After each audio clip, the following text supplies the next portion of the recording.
My name is Brian Abbott, and I'm the founder of 310Antiques.com.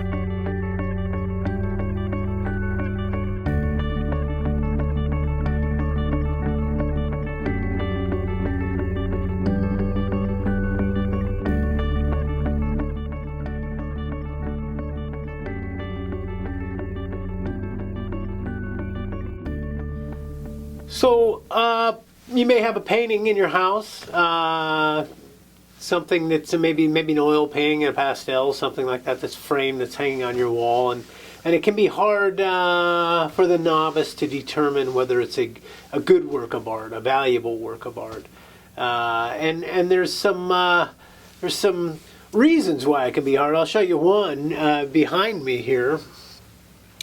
This painting isn't signed. It's a beautiful painting, and it's not signed. But I know who painted it. I bought it from a relative of the painter.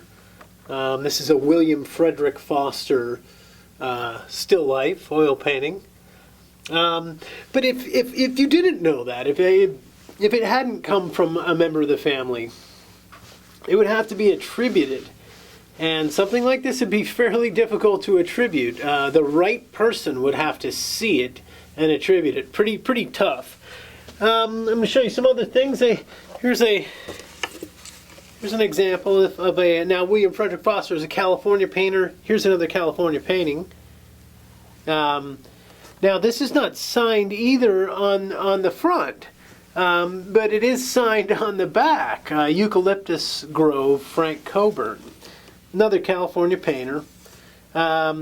And luckily it is signed on the back, but were it not signed on the back, it would be very difficult to determine who painted it and what the value is.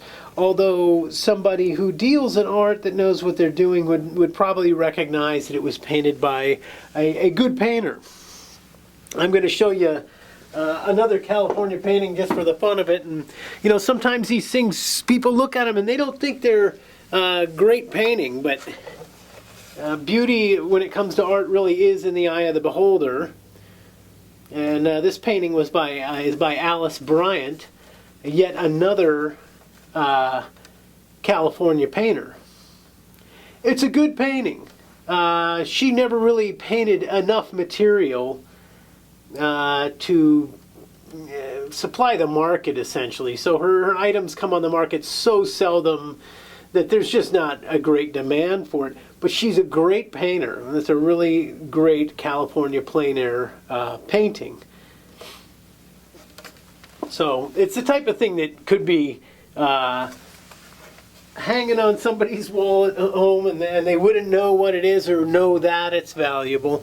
I'll show you another example of something that's interesting. This is a sketch, two-sided sketch actually.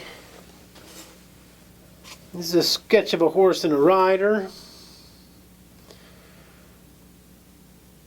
And I'll turn it over here and show you the reverse. Looks like a man stooping with a bottle, maybe a bottle of wine in his arm. And maybe a bit of a sketch again, maybe the hindquarters of a horse there.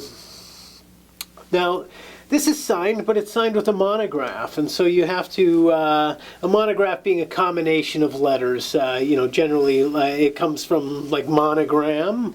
This is somebody's monograph. This happens to be Toulouse-Lautrec's. This is Toulouse-Lautrec's signature, so to speak, his monograph. This is a page out of his sketchbook, out of a sketchbook of his. Highly desirable, but you know, it doesn't say Toulouse-Lautrec on it.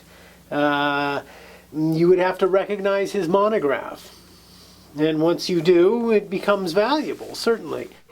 So there is something to identifying and evaluating paintings. It's actually fairly complicated, but if you're dealing with somebody who has some experience in it, you can sort of sleuth around a little bit and determine what you've got, and then from there go on to determine what type of value an item